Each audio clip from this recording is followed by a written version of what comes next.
चलिए आज एक ऐसी सरकारी रिपोर्ट की कहानी में चलते हैं जिसने भारत की राजनीति के एक बहुत ही काले सच का पर्दाफाश किया था, लेकिन फिर उसे सालों तक सबसे छुपाकर रखा गया। हम बात कर रहे हैं वोहरा रिपोर्ट की।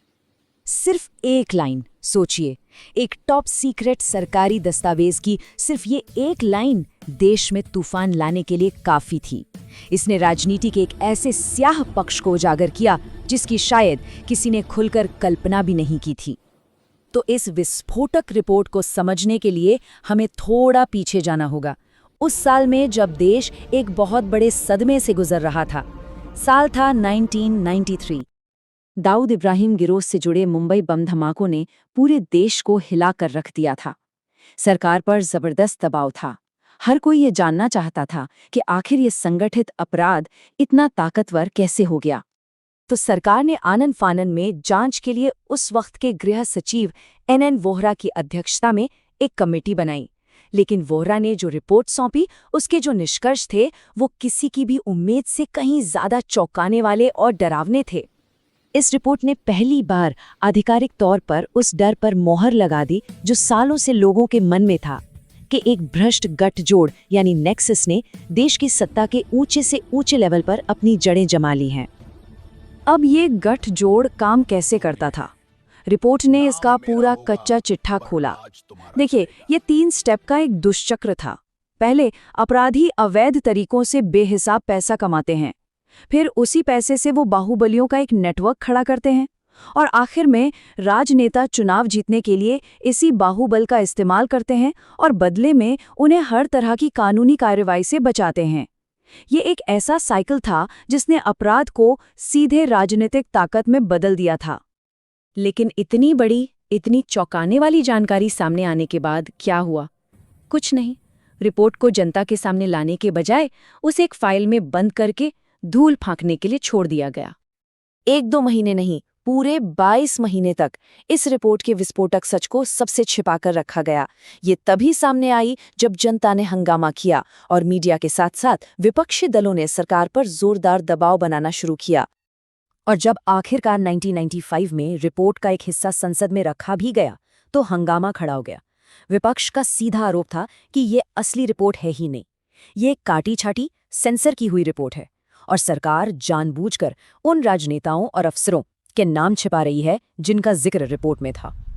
तो चलिए अब जरा और गहराई में उतरते हैं कि ये गठजोड़ असल में काम कैसे करता था। रिपोर्ट ने बड़ी तफसील से बताया कि इस पूरे नेटवर्क का हिस्सा कौन-कौन था। रिपोर्ट ने जो तस्वीर पेश की वो वाकई डराने वाली थी। ये एक ऐसा नेटवर्क था जो कैंसर की तरह पूरे सिस्टम में फैल चुका था।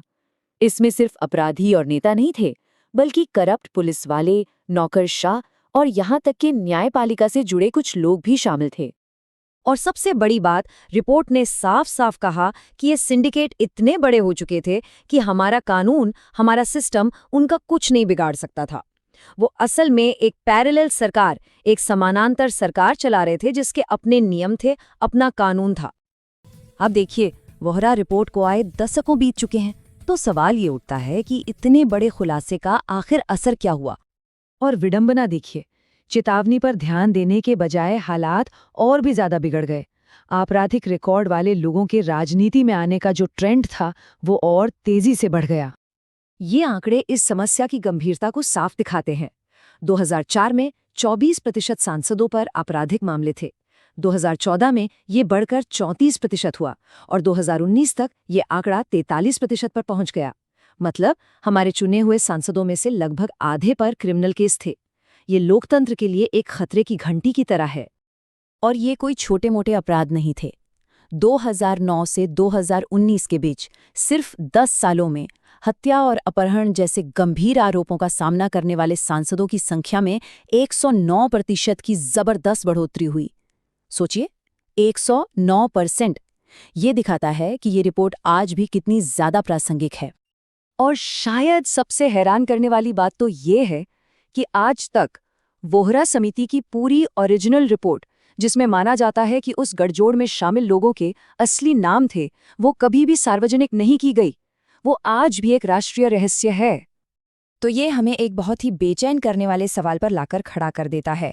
क्या वोहरा रिपोर्ट सिर्फ एक बीमारी का पता लगाने वाली डायग्नोसिस थी, या फिर हमारे लोकतंत्र के भविष्य की एक भविष्यवाणी जो अब सच हो रही है? इसका जवाब शायद वक्त ही दे सकता है।